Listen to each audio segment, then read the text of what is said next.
Is that all right? Yeah. From the Full House Group, 9 bars, 9 establishments, 12 bars, 21 bars, 240 employees. He had 10 5 years ago. Right? And he's a really good human being. I didn't know Tomek, and yesterday he realized I was not really good with scooters, and he followed me to make sure that I didn't kill myself or something. So I think it's a good idea.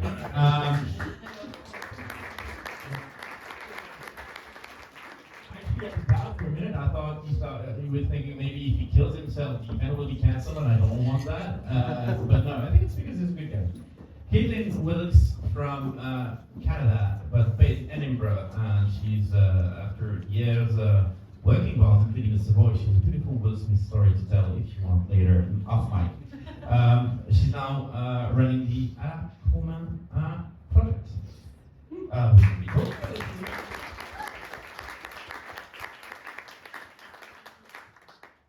Jen Riley joining us from Sister Midnight in Paris.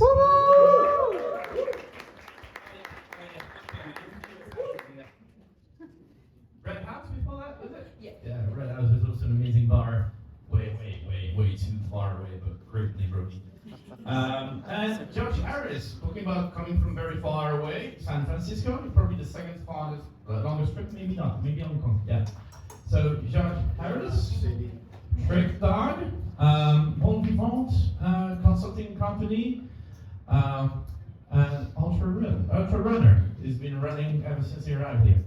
This is a quietus I've seen you, over the last 2 days. So maybe.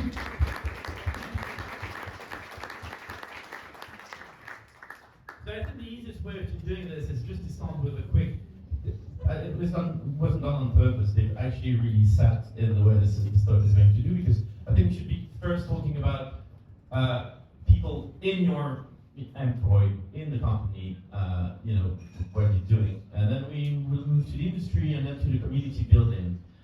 So we will start with Tomek. So that's the first thing I want to say is 10 to 240 employees in 5 years. Insanity, is that how are you doing mental health? Well, it's not an easy job, but of course I have an amazing team of managers who are looking after the people. But yeah, it's been a big change, because previously I was working in a very tiny, small cocktail bar with a team of 6, and then during COVID I had to close the bar, and we opened a new company with my partner, and it grew to the point now that it's 21 bars and a very big team to look after. But also working in this group gave me a lot of opportunities to do things that I couldn't do before when I was still doing a small operation. And a little bit of a backstory is in Poland, bartending is not recognized as a professional career and profession, let's say. I remember 23 years ago when I started to work behind the bar, there was no structure, no support. Even the bars and the bars team wasn't supporting one to another, and there was no long-term perspective in this profession. I was super lucky. I had the great mentors, and I found the passion back then in third bartending that helped me stay in the industry and travel and meet amazing people. But what we do now is we want to change it completely, and we want to address these issues within our group and create an environment that we would love to have 20 years ago. That is focusing not only on cocktail knowledge, spirit knowledge, but also about well-being, about personal growth, about sport communication, and I'll be happy to talk about it more also during time. Well, maybe we can actually talk about this right now, because even though I specifically want to talk with some of you a very specific subject linked to your project. I mean, both Josh and Jen, Caitlin, I don't think, but you've owned bars, or you are owning bars rather. So you've dealt with the issue that come with having that sort of relationship with employees. So everyone can jump in and comment on what we're talking about. 240 people, it's a lot of people, so you have to think like you can't be a nice boss if you have 240 people under you, right? You cannot be a nice boss if you have 240 people under you, right? So how do you do it to be a nice boss? To be a nice boss, I hope I am. I have a team, the creative team that look after all the creative process, cocktail menus, led by Adam Gronja, and another team led by Maciej Szymański, by constantly training our staff. We have like an inner bartending school. So every year we do over 200 trainings in different formats. It's one-on-one, it's group trainings. But we also do like yard days every 2 weeks. We have a sport activity for teams, different sports. We found out that the football is not a good idea because it's too many contusions. We lose people. But we do frisbee of the, let's say, easiest sport. Like we do jogging and yeah. Mm-hmm. Well, I mean, you're quite famous for a very specific skill, I've been told. Yeah, so I'm hosting the jogging session, but we don't do bottles, we do balls, ball jogging. Okay. Yeah, it helps with coordination, with time of reaction, and it's just good fun. But we do volleyball, we do a lot of sports together that I think that really unites the team and creates like a good spirit and add a little bit of discipline in what we do. We do also meetings about well-being with psychologists who are talking about addictions, about hygiene of our profession, on how to stay healthy mentally. This is also something I wish to have 23 years ago. I wish to have these lessons back in the days. And a few other things that we try to keep. Like we have stretching classes for the team every 2 weeks. This is something I also wish to have because my back is so bad that tomorrow probably after guest shift I will be stretching somewhere in the middle of Cambridge. We try to keep our staff as healthy as possible. We have yoga classes, so a lot of things like this we try to bring to them to keep them happy. Do you make those classes and those opportunities? You make those classes and those opportunities mandatory for your teams? No, it's not mandatory, but usually we are very happy to join. Yeah.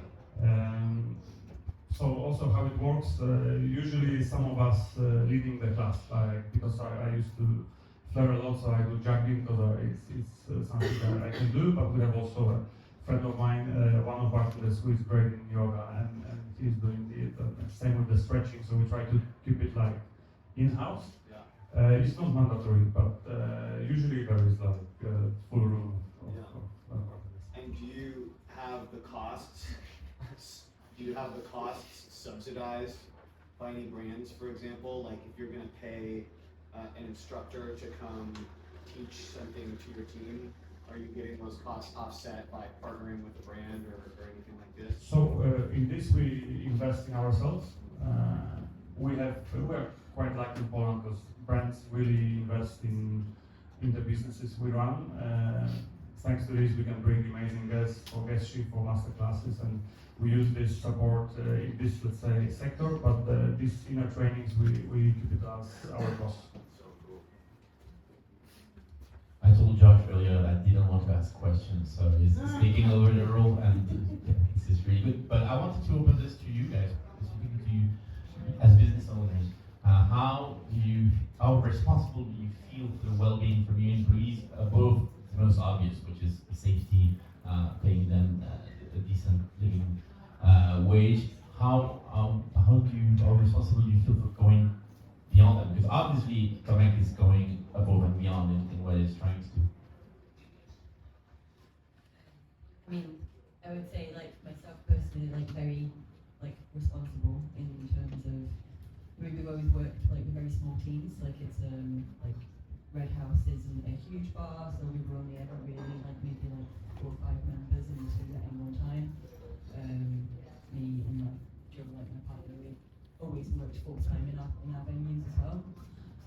So it's the same, like, with Sister, where we've only ever kind of been, like, 4 people that work there at one time. So it's kind of like, we really like look out for each other, and I guess like we kind of think we look like mum and dad, because you know it's usually like us with like you know a few other members of the team, so we kind of become very close, and there are like moments when you know we have had members of staff where you are noticing that maybe they're not looking after themselves as well as they should be, or you know you have like concerns, so it is your responsibility to sit down and kind of like make sure that everything is going well in that person's life and be aware of the ways that you can help and you know make their life easier.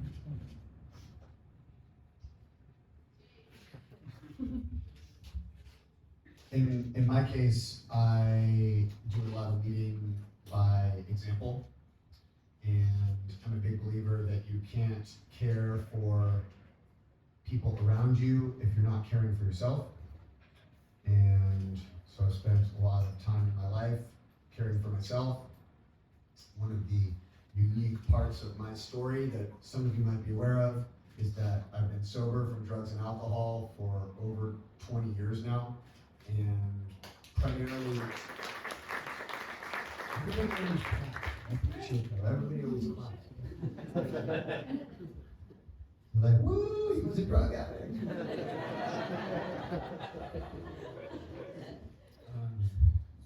I believe that in the case of people that have addiction issues, that getting sober isn't the thing that solves your problems. Getting sober opens the door for you to be able to engage with yourself in a way unobstructed to deal with your problems.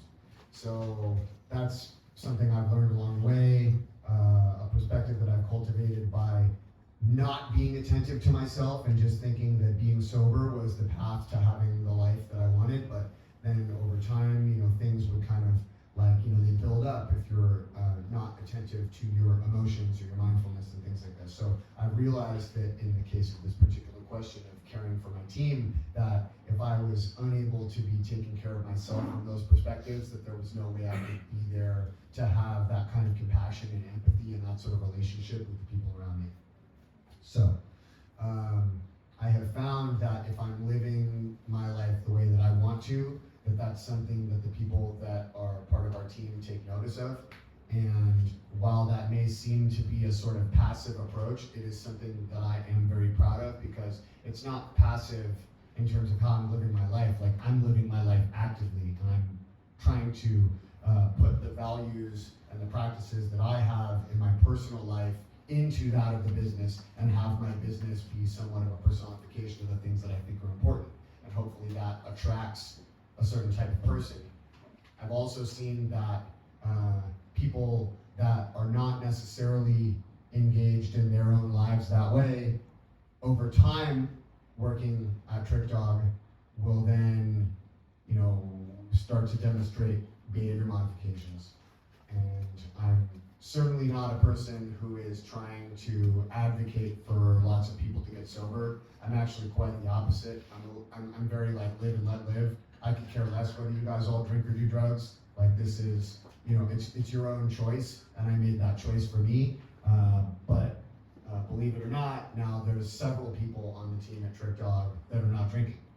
And it's been something that I've been proud of, in that I have, through my actions, made people feel comfortable to make those sorts of choices for themselves, and not have fear that if they're not drinking, that makes them not cool, or that drinking needs to be like a part of their brand at the bar, or that prioritizing that over their own health or their own feelings is more important. So it's not something that I talk about with them. It's not something that I sit down and have sessions with. It's just something that hopefully the way that I'm behaving and the way that they see me behave and interact gives them empowerment to make those sorts of choices for themselves, free of judgment. So that's a little bit of my approach with them. Thank you. And I think a lot of what you're saying, it goes with something we're going to be discussing later, which is your community passion, which I stand for the same philosophy in a way.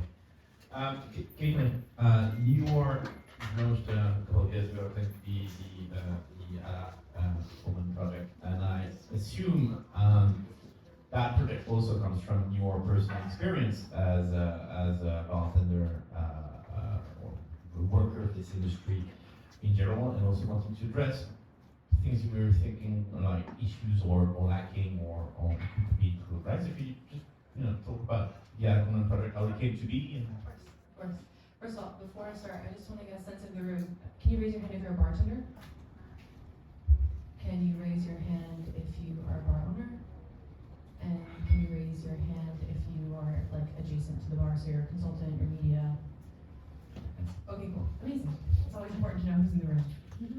So yeah, first of all, thanks and hello everyone. I'm Caitlin Wilkes. I'm the co-founder of the Advocacy Project, which is a dedicated digital space and global database of women and non-binary people in the drinks industry. We launched May last year, and our entire ethos is education for the drinks industry by women and non-binary people. So the database helps us sort of find those talents, whether we're talking about business or sustainability, or perhaps about a specific spirit category, when we're doing seminars either at global bar shows or we're going to in market. The reason the Aquaman project started was genuinely out of necessity. I think myself and my business partner, Christine Bocchino, Christine's been in the industry twice as long as me. She hates when I say that. But together we have like 45 years of experience, which is kind of cool. And Christine, over her many roles, from ownership to being a chef to working as a food and beverage director, from myself and my experience of being a waitress at the Savoy, to a bartender, to a head bartender, bar manager, and now a consultant. There was just a huge lack of representation when it came to women and non-binary people educating at these global bar shows, judging cocktail competitions, competing in cocktail competitions, a huge lack of women and non-binary people entering into leadership roles, on sort of statistics-wise, which we lack genuinely as an industry, because the data is so transient, because the industry is so transient. So what data we might capture a year ago might not be valid, even though statistically speaking and university-wise, actually it is, but it doesn't feel valid. Anyways, you just don't see a lot of women, specifically in leadership roles. And I can speak from being a woman because I am one, and my pronouns are she, her, but I don't know the experience of non-binary, but we felt it was also important to represent and support this industry, that part of the industry as well. So the statistics say that sort of less than 20% of the industry is women in leadership, and that's sort of part and parcel to a lack of mentorship and networking opportunities. So when we have these wider conversations and we see women sort of speaking more and speaking up, there's a natural draw to attendance for women to come and learn from those women, but also because we're not talking about just like diversity, equity, and inclusion in a specific space. Thank you. In a specific space, like men will also come in the room as well. So, that's really important.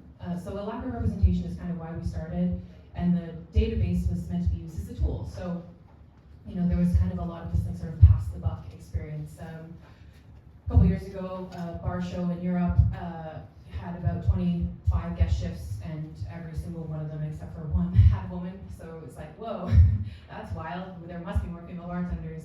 And we sort of spoke really quietly to this bar, and they were like, well, we asked somebody, she wasn't available, so we just moved on. And it's like, you only know one female bartender? And look, like, this person wasn't like out of malice. Like, they weren't like, we just didn't want them. It was just genuinely like they just didn't know. And so that was kind of the thing. Christine and I were like, well, wait a second, and it was totally Christine that wanted to start the database part. I just jumped in with like, I want to help you with the marketing stuff because I like tone of voice and I like branding. And then we really partnered together because it's something that I didn't see. Like when I was a waitress at the American bar at the Savoy 13 years ago, I was very much ignored because I was just a waitress. Brand reps, except for 3, who I could name one, and genuinely name them, would go straight to the bars, talk to the bartenders. Like they really disregarded the serving staff because they thought, well, these aren't the tastemakers, so we'll just speak to them. But actually, the entire front of house staff, whether you're a bartender, a waitress, or barback, is valid to help sort of push your brand along. So knowledge is important. So I saw this lack of representation kind of there with more women leading. There was like no head bartender at that time except Gabriella. What's his last name? Not Peroni. Peroni, but his wife, Gabriella Moncola, I think her surname is. She was the head bartender at the Beaufort bar, but it was just that you didn't see it. So if you can't see it, you can't be it. And that last decade. And now it's definitely changed. I think we are having the conversation. I mean, look at this room. It's a completely gender diverse in a way. You know, it's culturally diverse. This is very amazing. You know, this probably wouldn't have happened 10 years ago even. So we are definitely seeing the way forward, but I for sure know that the database will be used as a tool for businesses, brands, and bars to help bring in different talent and different perspective, which is really all that matters. You know, if we don't have different perspectives when we're talking about something, then we kind of create a silo and create like a single story, and then we're all just talking about the same stuff. So yeah, the Outcome Project is just 18 months old, and we've worked with over 60 women and non-binary people since we started, which is amazing, on a very tight budget. And we have over 150 people on the database, and we're adding another 100 by the end of the year. I don't know when, but we're definitely doing it. So it's something that over time we just really want to grow as a resource for the industry to use. And you know, you can search sort of by region or expertise on the database, and how we grow the digital side of things, so we can do more online as well to reach a wider audience is like at the top end of what we're trying to do. And then how we fund it is a conversation I could talk about for an hour and 20 minutes, so we won't go there. But I was gonna ask how you're gonna fund it. Are you partnering with brands? Yes, yeah, funding wise, so like right now we have a sort of model where it's like a brand buys in a certain part of the activation. So like, for example, we, you know, openly, we cost money to these things, right? So it's like we pay a fee, we have a rule that we always pay a fee, even if it's like an honorarium for someone doing something, because I think women are the first people to not be paid for, like genuinely. So it's like, that is a rule, and then we sort of work in it as a sense of like, okay, so if we're going to bring someone to Athens Bar Show, we'll be like, okay, we'll pay for your flight, we'll pay for your hotel, we'll give you an honorarium for speaking, and then sort of a stipend towards food. So we're not a brand. I cannot be like, everything's expense paid, ciao, enjoy your life, which is difficult, but also it's important to say like, this is an opportunity for you to showcase your work. We're giving you every single thing we can. I promise you there's no 10% profit year on year. It's probably like minus 100 at this point. But it's just about giving these women and non-binary people the platform to do so. So at the moment it's brand funded, and we're looking a lot more into like corporate sort of sponsorship in that way, and how we can sort of segment our education pillars as well. So it's like, if we teach about business, we work with the corporate sponsor here. If we teach about, you know, industry, we work with spirits brands here. If we teach about community and social, we work with a different, you know, sort of totally adjacent industry there. So thinking more clearly, and that's what happens when you do this stuff, right? You sort of condense it down. And there's many organizations in the same that are doing similar stuff, similar work. You know, you have our Whiskey Foundation in the UK, Celebrate Her, which is a global platform as well. They have a WhatsApp group, which is amazing. You know, there are many organizations that are doing a lot of great work in this space. We were not the first, and we won't be the last, and that's what matters to me. That's what matters to me. What you were describing, do you kind of act as an agent for the people on the platform, or does a potential client go onto the platform, see Ezra, and contact Ezra directly to, you know, broker whatever, whatever deal? For sure. Or they have to go through you? No, please don't use me as an agent. I cannot. So the way, that was one of the things, you know, that we thought like maybe it could kind of be this way, and that sort of happens, but it's mainly like, if you wanted to reach out to Ezra, it's her email that you would receive, and you would go straight to her and be like, hi, I found you on the database, we wanted to bring you to topic, you know, teach us about this, can you come? You know, and you deal with her directly. But there's also other things that happen where it's like, if there's a gap in your education program and you're a bar show owner and you want to fill a specific gap, like you can reach out to us and be like, oh yeah, sure, we have like 9 people who are experts in tequila. Make suggestions, of course. And like, I always ask, advocate for them. 100%, you know, and people are like, oh, okay, can you come and do this? I'm like, I mean, I can tell yes, and when he asked me to come to do this, I said, can I bring someone else from the Outcome Project, or is this an opportunity for me? You know, because it's one thing to start these things and be in the room, and that's fantastic, but it can't always be an opportunity for me. That's not changing the industry. I'm sorry. Like, it has to be about how many other women I can bring with me, and non-binary people I can bring with me, because that was the one thing I kept seeing, is like this tokenization of one singular woman at one time about one thing, and it's like, that's all good and well, but we need to see different voices. And so if I can't bring 3 other people with me in the room, then I actually don't want to go. You know, I've refused opportunities in that way. So it was kind of by happenstance that Gabby was here. She's also on the database, and Ezra will be on the database when we update, and Valeria as well. Like, this is not an exclusive thing. Like, please approach me. You know, talk to me about your experience. Show me your work. You know, we have a list of sort of pillars in which you kind of fall under, so that it's like there's reason to put you on the database. So there is some sort of system to it, not just bartenders. I would say Bartender Atlas is really good for that. So there's some sort of system, and we're just learning as we go. Like, I'm so open to feedback. Like, if you think it sucks, tell me, and maybe I can change it, or maybe that's just your opinion. My question, how, for example, female bartenders from Poland can they register? Yeah, so exactly. So if they could, 1, get in touch with us with the hello@the Project email and just drop me a line, and then 2, again, go through the pillars that are clearly listed on the website and say to me like, hey, Kate, Christine, I read the website. I actually fit into, hospitality operations because I have 15 years of experience. I don't know what I don't know, right? We find so many of the women and non-binary people through Instagram, through recommendations. When we launched the list last year, the database last year, you know, it was about taking those 50 women and non-binary people, and they recommended more. So it was like growing over time. And we will still go to the main database for those suggestions because it is through word of mouth that these things will grow. But if I don't know somebody, please reach out to me. Like, my DMs are open. What are those pillars? The pillars, oh my gosh, oh jeez, you're gonna test me. They're all on the website here. This is why. What are some of them? So you have hospitality impact. You have, oh my gosh, this is why I wanted to prepare. Do you remember like you're saying this? Well, I told you, prepare whatever you Yeah, want. prepare whatever you want. Thank you. My gosh. So the criteria, yes, so hospitality impact, as I said, business success, sustainability, innovation and creativity, longevity and legacy, mainly people that have more than 20 years of experience. So there's 10 of them, and obviously we're not super stuck to them, because if I were, I would have raffled them off to you in that way. But it's just there for us to use as a structure.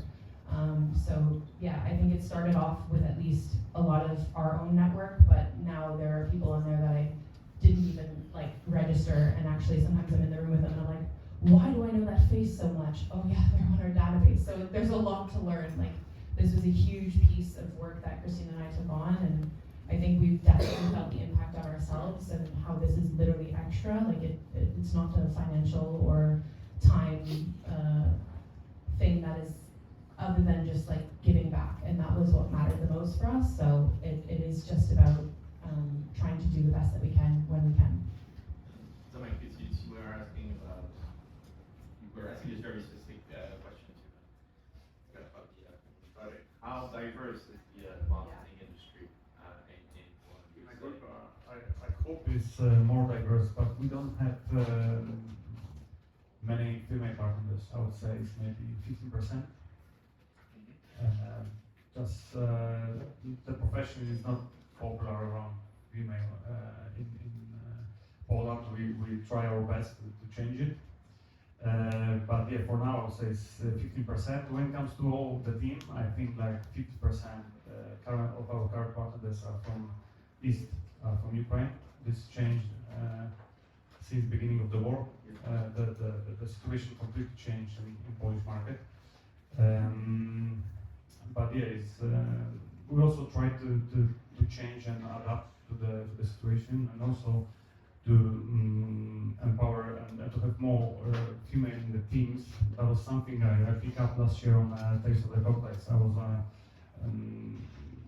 I heard about how difficult it is for young moms to come back to bartend, and I didn't think about it previously, but to have like a space for milk expression, and to have like this is something we changed last year, and now we have 2 moms that came back and works behind the bar, being young moms. That is something we haven't had before.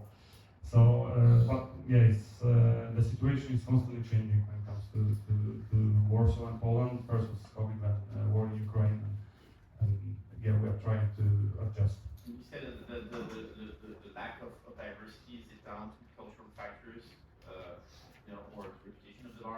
mixology, or Probably both. Yeah, we still lack professional bartending schools in Poland. We don't have any. We have some courses only. So it's actually in hands of the bar owners to train bartenders. With one bartending school, you can do a 2-week-long course, and of course, obviously, you teach your staff, but there is no like educational behind bartending. And yet the profession is not recognized as something long-term. It's more still people think about it as a seasonal kind of job. There's sort of, again, loose statistics to say that like 50-odd% of the industry is actually made up of women. So it's about training and actually having these like rigorous training programs and understanding what drives women into leadership roles. So some of those factors being like a clear path, knowing how I can get to my next step is really, really important. It definitely was something that I can speak from my own experience. So when you have these rigorous training programs that you can see sort of someone in your role or ownership, and it's like, oh, I didn't know I could own a bar, and you're like, okay, how do I get there?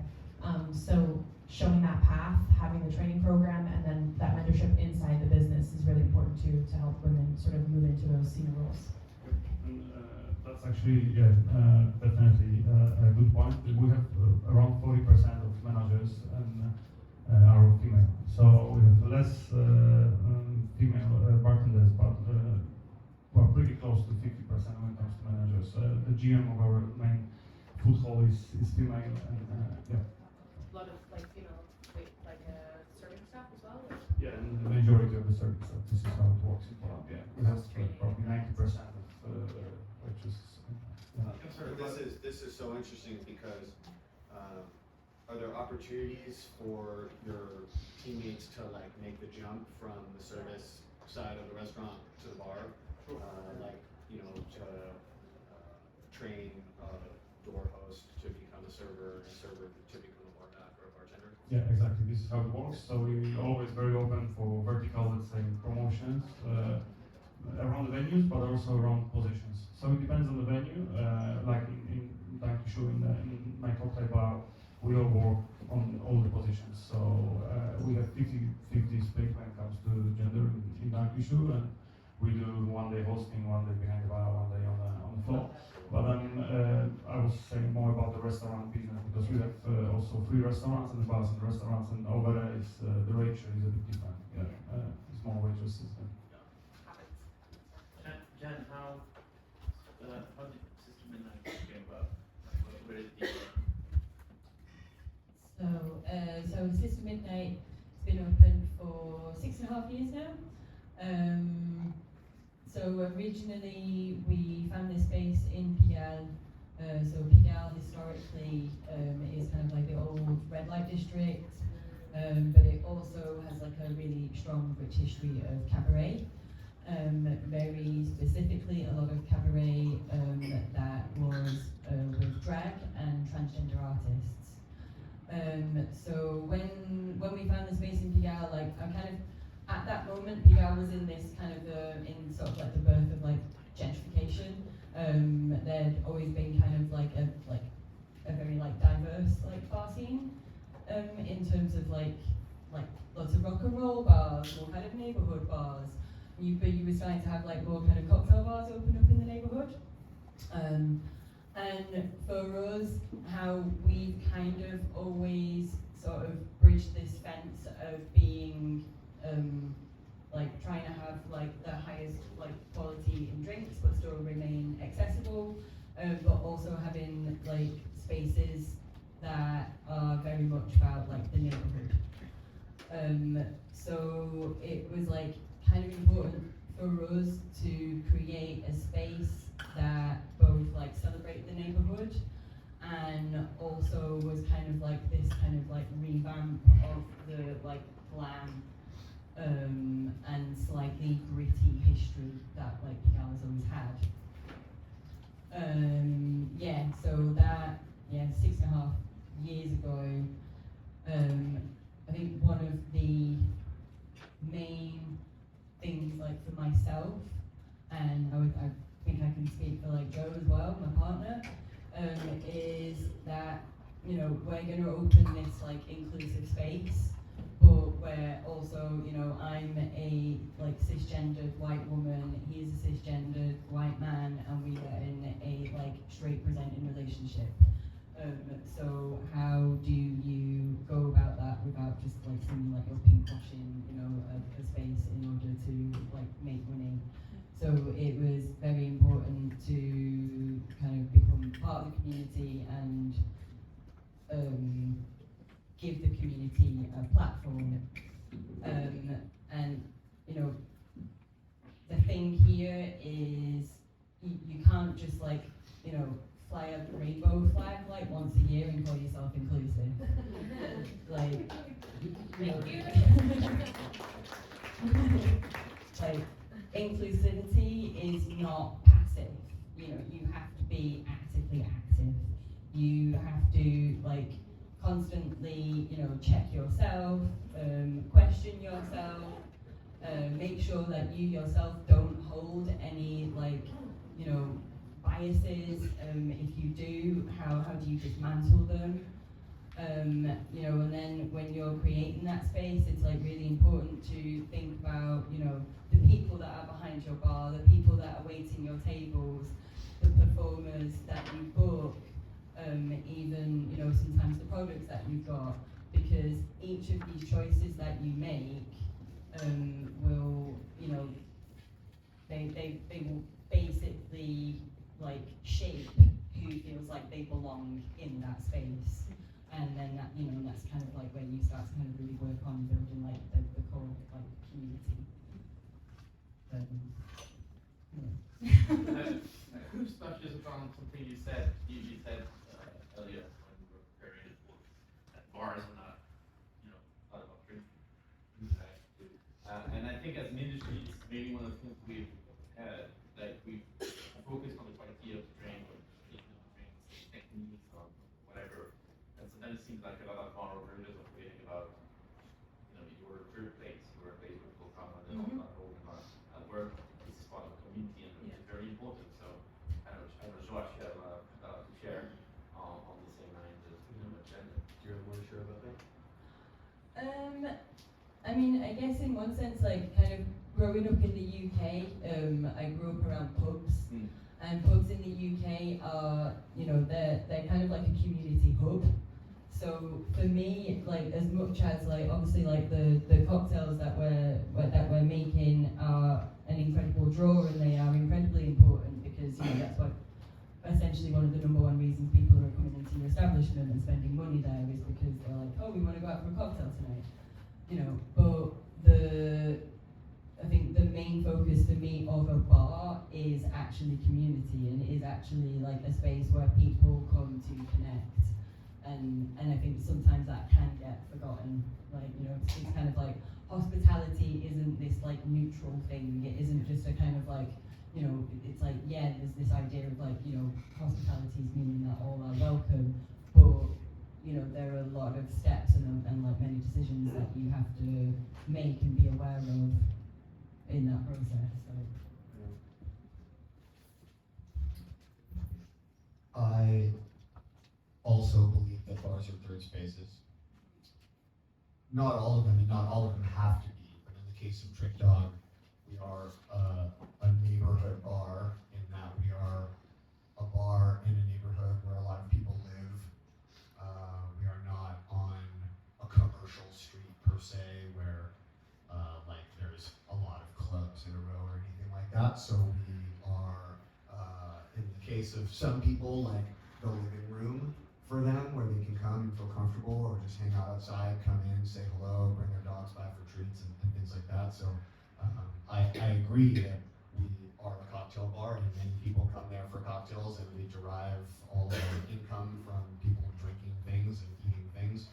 But part of what makes our place special is that we are not just about the drinks. We have built an energy around our business that is greater than just the transaction of people ordering drinks. And Trick Dog is 12 and a half years old, and we've built a lot of relationships in that time. one of the things that has been a great mechanism for our engagement with the community is what we've done with our cocktail menus. Who's been to Trick Dog here? Anybody been to Trick Dog?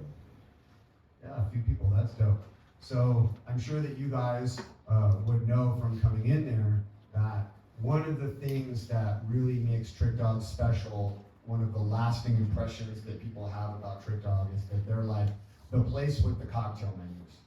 And for those of you that don't know what we do with our cocktail menus, 12 and a half years ago when we opened up, we decided to make a cocktail menu that didn't look like a cocktail menu, and that it was going to be some sort of intersection of form and concept that was the exact opposite of having something that people would look at and think was a menu. Like when you got handed it, people would be like, that's cool, where's the cocktail menu?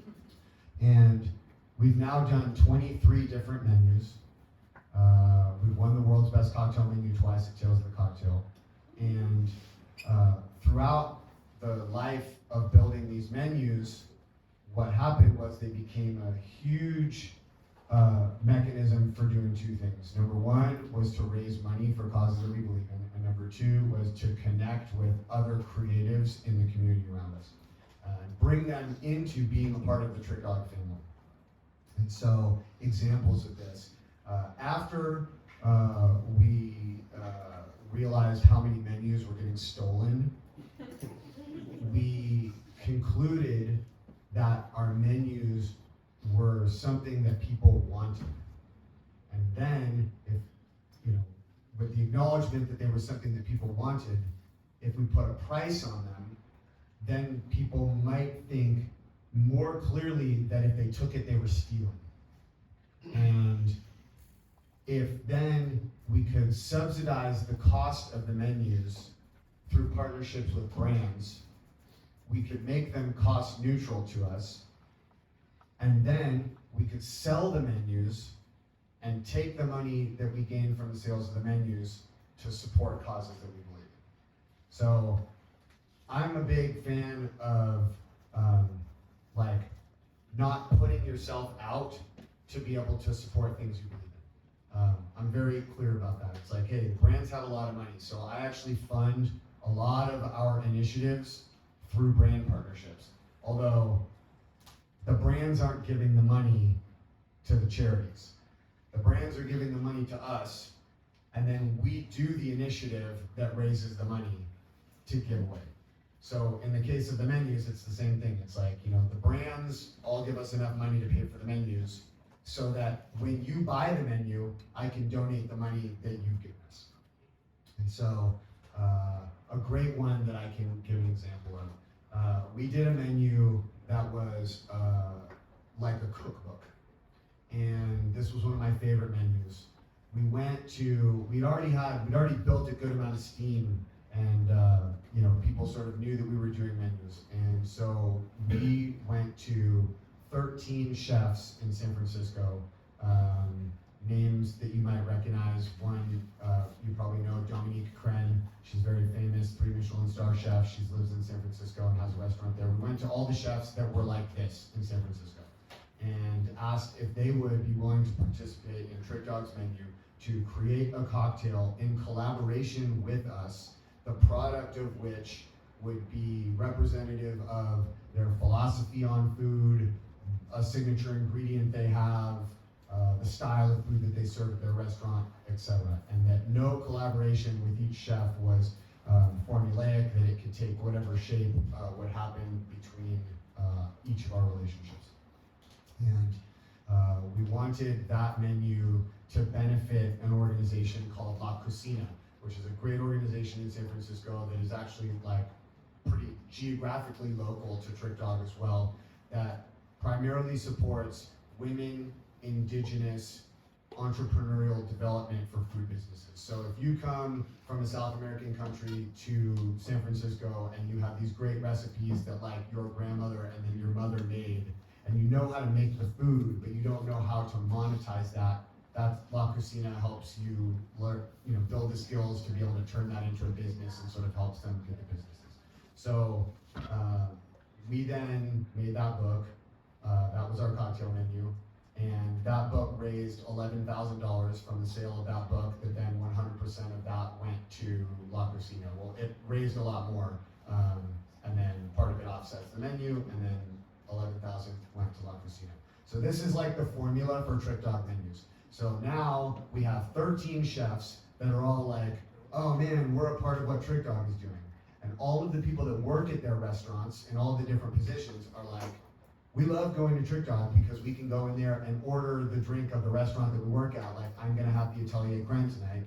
And then La Cocina is building all these new businesses, and they're in the neighborhood, and all of these chefs support La Cocina, and they're, giving their time to be a part of that.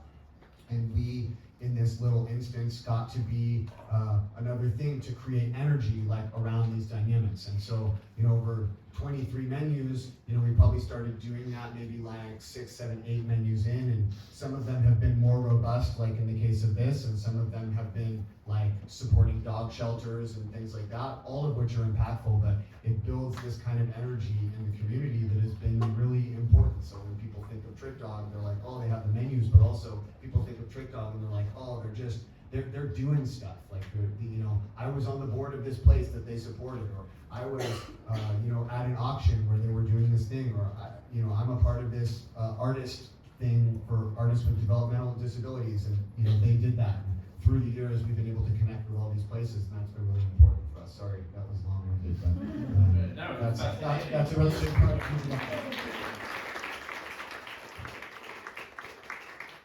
We should worry with slowly running out of time. I don't know how much time do we have left? My phone dies, I don't know what time it is. It's 10 past 4. 10 past 4, yeah. There you go. Yeah, of course, I will go on, but I want to know how long. 5 minutes? 5 minutes, 10 minutes, yeah. Hey, I was thinking of what you were saying was, in the history of the US, salon owners are always had like an important social role. And the public in the US always had a social role that sort of disappeared, right? Yeah. It's for you guys. It's important to have that. Again, we're not only selling drinks. I know you have other projects that are not necessarily into Trick Dog. This sort of building community. I don't know. I just want to hear you talk a bit more about this in general. I don't know what I'm asking. I'm enjoying myself so much. I want to know more. No, you're talking about building community, and I think that's a responsibility for any leader, whether you're a bar owner or you live in a community and you are senior enough in hospitality, and maybe you're a bar manager or a senior bartender, and you want to build community. Go back to what drives you and what you care about, and think deeply about it.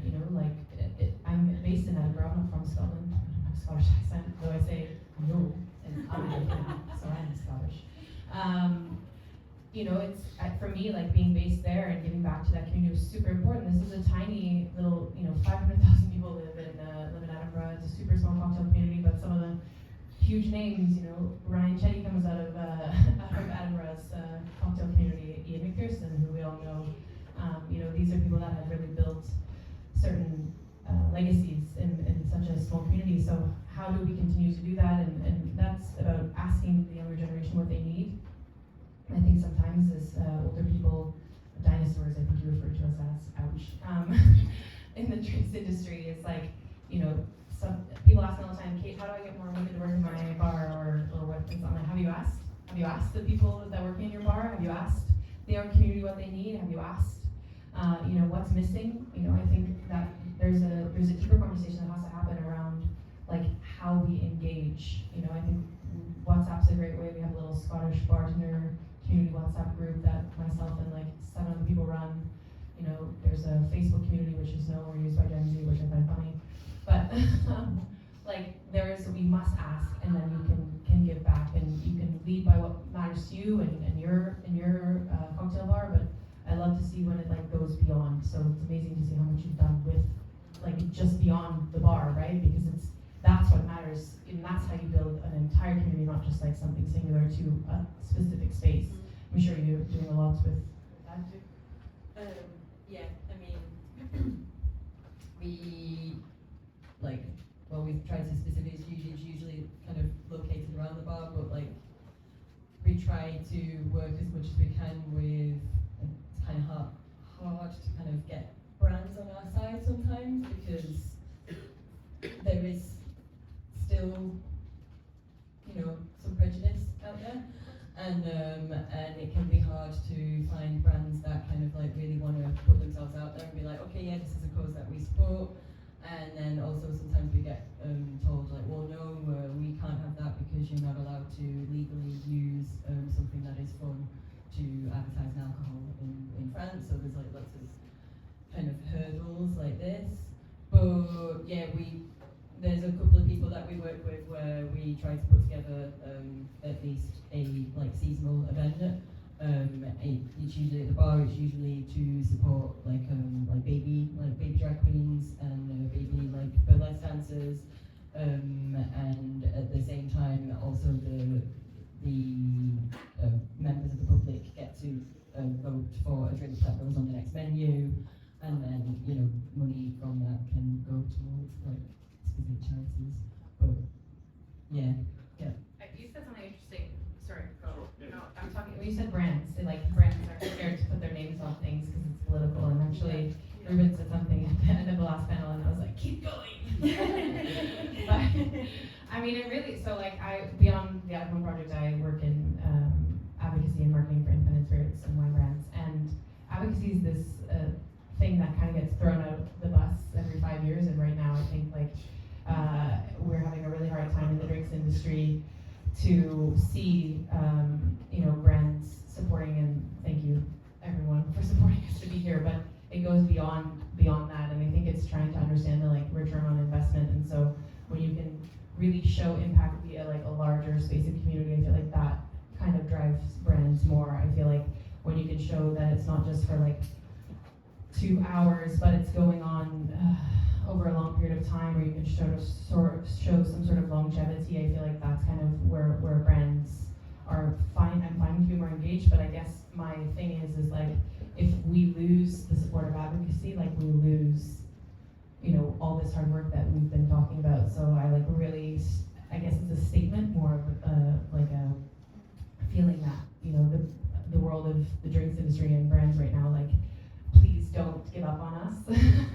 Please don't give up on our advocacy programs, because I think it comes back to the humanness, right? And this is what drives our industry. Like it's the humanness and the ability to take care. And I think that is something that we will always do, regardless of brand money or not. But obviously now we rely so heavily on that, and like things like this are such a perfect example of how impact can really go far, I think. Just wanted to share a few projects we do to give back to the community in our group, but also around the bar industry in Warsaw. First one is Shake and Help. This is an initiative that started 13 years ago when my friend bartender had a daughter with disabilities. We had to gather some money for rehabilitation, and later on we kept the idea, and we do it every year, once, but it's been 21 editions. We always gather money for children with need from people within the industry. So last edition was 32,000 euro, and it works in a way that we get all the boost from sponsors.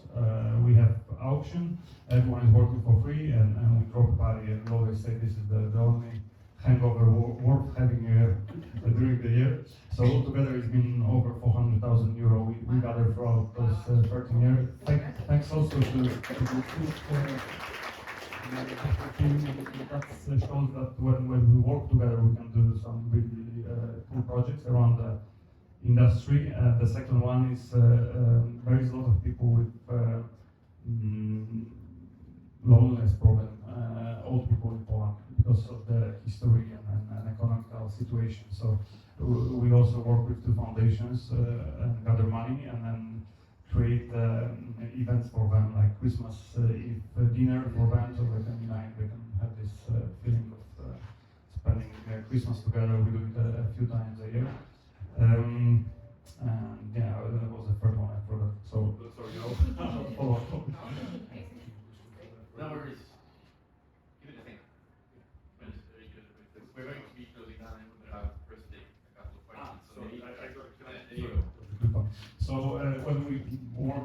we can do like big things, and it also happened when the all gastronomy in Poland worked together when the war started between when Russia attacked Ukraine. We had over 1 million refugees coming in 2-3 months to Poland, and all restaurants were cooking, bartenders, waitresses were delivering, going to the border back and forth, and I was very proud to be a part of this industry. And that was something that also I realized that when we're working together, we can do some really big things. Very valuable, and also it's actually the great opportunity to underline how initiative, you were thanking the brand, but how initiative like the global series That's what I mean. is really helping and building community, and it's true, it's really bad. I remember a few years ago, someone from one of the big brands, not sponsoring, told me that, why should they pay for this? Maybe because if you just eat 7 food and actually, Still want a transaction. having half in the brain, is helping out this. So this is yeah. Thanks a lot for sharing all of this. We'll have time for a few questions, I think. If anyone's got something to do before the Cambridge guy come and tell us about a lot of the stuff we discussed, what they're doing outside of the bar. Yeah, over there. Obviously, big respect for being successful during the time of being so close to a war and everything else.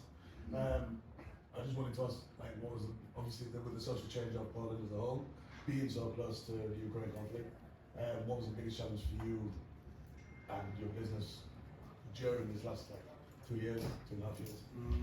Yeah, so the beginning was very difficult because we didn't know what's gonna be the next steps. We thought it was gonna be just after Ukraine, so it was a lot of stress, a lot of people leaving. We didn't also, some of the venues I run all about the music. We play some venues 7 days a week, live music, so we kind of slowed it down also because we had literally over 1 million people coming to Warsaw in a few months. All the focus, everyone was trying to help as much as they could, so we kind of almost stopped the business in some of the venues for a few months.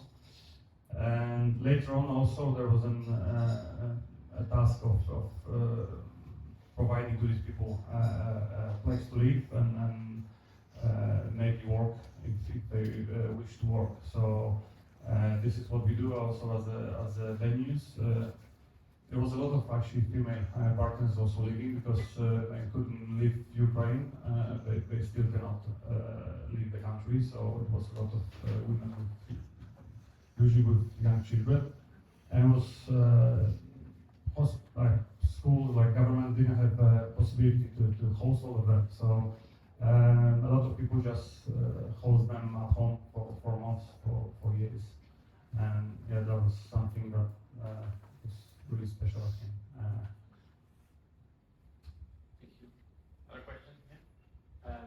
We discussed a lot of big topics in the session, but I think you touched on one, which is about the alcohol and everything. And, I think it probably maybe we should have an extra 5 minutes because the way your outlook on it is super cool. I grew up in the pub trade as well, so my dad dealt with alcohol and stuff for years. But now you're teetotal, but you said that we will live our lives this way. That's great. You now said you've inspired 2 people in that thing. So we taste test, we do tastings with brands, we do a lot of stuff. So as much as you're go live your life, whatever, do you have anything in your business that you kind of encourage them or help them, or is it something that your staff members are now not teetotal, have they stopped taste testing? How do you deal with that in terms of quality? Are they testing with them spitting? How are you dealing with that with guest relation and team? Is there anything from your side, from them, that has come about that we can all take notes of to try and drink less or do? Yeah, that's it. So Thank you for the question. What's your name? also, Josh. So I got asked a question yesterday by Valeria that I get asked often, and the response is always the same thing. The question was, "Oh, but you made drinks before? You make drinks?" And I said, "Yeah." "Well, do you taste them?" "Yeah, I taste them." "Can you do that?" You know what my response is? "I can do whatever I want." And so I don't believe that there is any formulaic approach for how anybody needs to drink, not drink, drink some, drink more, drink less. We all know that there is a formula that is the one of Alcoholics Anonymous, and that is one that works for many people, and it also could not be the right fit for some other people. I believe that that rigidity is something that keeps some people from being able to have their best relationship with alcohol, which is not necessarily one that is like of complete abstinence, or like for reasons of extreme addiction. And one of the things that I'm particularly passionate about for another day is around how the climate for not drinking now is so much warmer than when I got sober. I share a lot that when I got sober, it was like walking to school uphill both ways in the snow. And now the world has like really open arms. And it's almost sort of cool to like have a healthy relationship with alcohol. Whereas when I started being sober, it was like cool to be like the person that drank too much, and that maybe also could like be up in the morning, but like maybe they missed the bus, but then they still get to where they need to go on time. And everybody's like, yeah, way to go. It's not like that anymore. And so in terms of like me putting together a formula, if you will, it's definitely not about that. I would encourage any of my team to feel just as comfortable not tasting as they would tasting and spitting, straw tasting, actually putting their glass to the mouth. And it's really about wanting to empower human beings to have the comfort and not have the insecurity that comes along with like that journey to say, this is what I'm all about. Like, this is the thing that I do. So when Valeria was like, oh, well, can you taste? Well, yeah, I can do whatever I want, but I also feel the strength that I've cultivated over the time to say, I do whatever I want. And those things certainly also like infect the rest of your life. And there's, you know, an empowerment that I think that we feel to also say, like, it's 2 a.m. and I don't want to be at this bar anymore, so I'm not going to be here, you know? Like what I did last night when I just called an Uber and left the bar because I wanted to go home.